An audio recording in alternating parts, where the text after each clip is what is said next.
We are doing not such a famous book, but a very interesting book, a small book, and like the small books of the Bible, very often a kind of jewel, which is often overlooked because, unfortunately, as you see here, it has just 2 chapters, so you can read it within 10 minutes. Yeah, the book is the book of the prophet Haggai, and Haggai is indeed one of the 12 minor prophets, and he is indeed, at least regarding size, a minor prophet.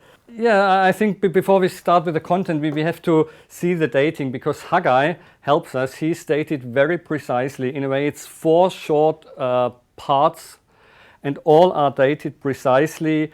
So you can say the 4 sayings of Haggai are all in the second half of the year 520 BCE, the second year of the king Darius, the Persian king.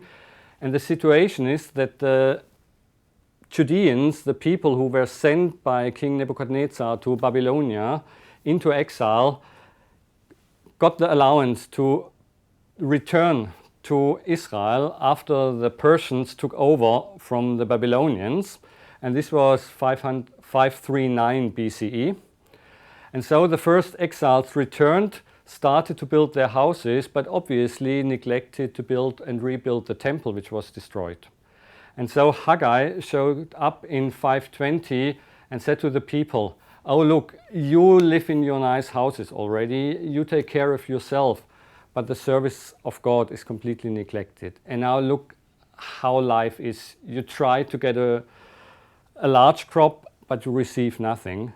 And why is it? It is because you neglect the service of God, you neglect the temple, and so God is not in your midst."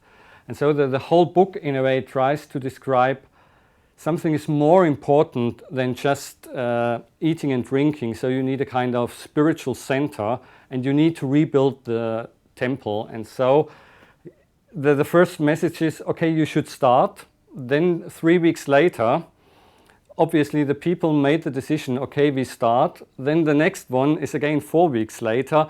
Obviously, people got disappointed because many of, or at least some of the people there had seen the previous glory of the temple, the first temple built by Solomon, which was a majestic building, and now this small group of homecomers from exile, of course, were not able to build anything impressive.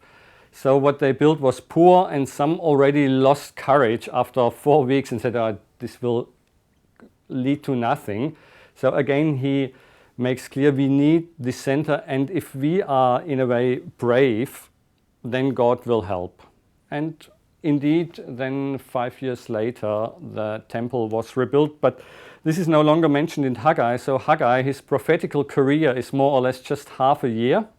The starting of the so-called Second Temple is at the same time the beginning of a new epoch. So we divide in scholarship the history of Israel in a pre-monarchical period, that is roughly the time of Joshua till King David, and then the monarchical period, or the period of the first temple, which is from King David, Solomon, up to the destruction of the temple, and then the second temple period, which actually starts here, namely with the rebuilding of the second temple, and this period then lasts till 70 of the Common Era, when the temple was destroyed by the Romans, never to be rebuilt.